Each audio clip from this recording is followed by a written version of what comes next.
I was scrolling the catering menu when my phone erupted. Ruth texted, "We called the venue and canceled everything. That man isn't right for you." Alan added, "Deposits non-refundable, so we saved you money." Before anger hardened, Willowmere Hall called. "Miss Collins," the manager said, "someone claiming to be your mother tried to cancel your event at your own property. Should I call security?" They didn't know I owned the place.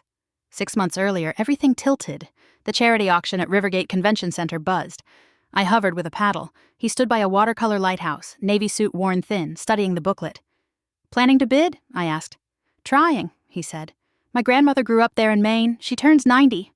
Bidding opened at 500. He lifted, couture doubled, then his paddle sagged at 2,000. I didn't think. 2,500, I called. The gavel fell. Later, I set the painting on his table. "For your grandmother. Consider it a birthday gift." His name was Noah Reed, a pediatric nurse. When he asked about my work, I said property management, which wasn't untrue. I managed what I owned. 5 years earlier, I'd been broke, cleaning offices, when Mrs. Hahn, my tea-hour friend, left me her failing building. I renovated floor by floor, leveraged, bought again. 12 properties now. Crown jewel, Willowmere Hall. We fell in love in ordinary ways. Take out on night shifts, stories about brave kids. 4 months in, he proposed with his grandmother's ring. At dessert, I told my family. Silence. Ruth's smile thinned. "A nurse, Maya? And Willowmere? How could you afford it, unless he—" "We're fine," I said as the air froze. I didn't yet know how far they'd go. The campaign sprouted like weeds.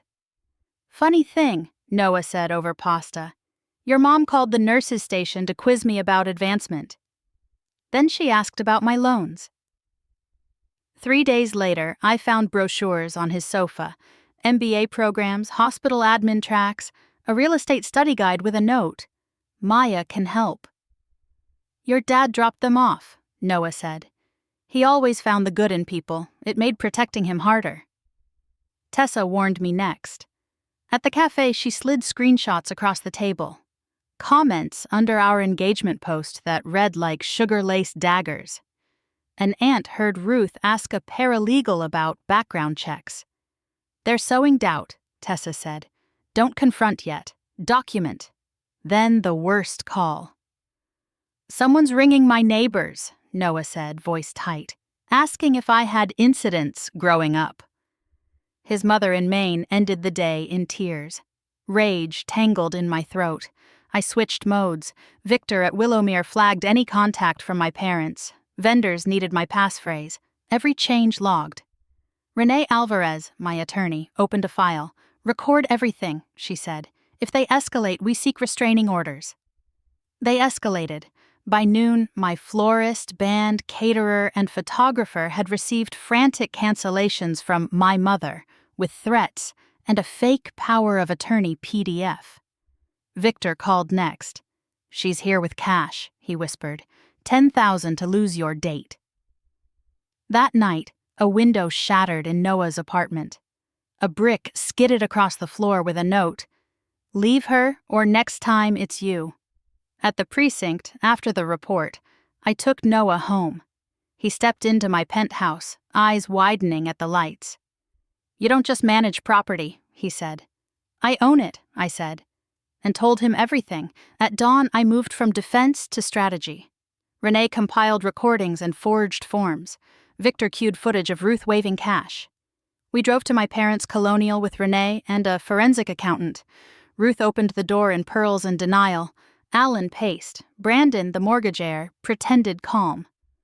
"We can do this gently," I said. "Or legally." Renee set down the cease and desist and the vandalism report. The accountant turned his screen. Valuations, leases, tax returns. "That's Willowmere," Alan whispered. "It's mine," I said. "When you bribed Victor, you tried to sabotage my wedding at my venue." Ruth's mask cracked. "We're drowning," she said. "Brandon's family holds our note. We panicked." "You tried to sell me," I answered. "Terms: sign the order, therapy weekly, no contact with Noah, vendors, or his family. Violate it and I prosecute. I'll settle your mortgage through a blind trust only if you finish counseling and stop the manipulation. Silence. Pens scratched. Brandon muttered an apology and left. 2 weeks later, Willowmere bloomed. I walked myself down the aisle. Noah waited in the same navy suit, eyes bright like a lighthouse. Our vows were simple: no keeping score, no hiding truth, hands held through hard nights. When we kissed, room erupted, florist, band leader, Victor wiping his eyes. After dinner, a text arrived from Ruth. "We're in therapy. We're sorry. If you never answer, we understand." I set the phone face down and turned to my husband, kind. "Home?" I asked. "Home," he said, and we chose it together.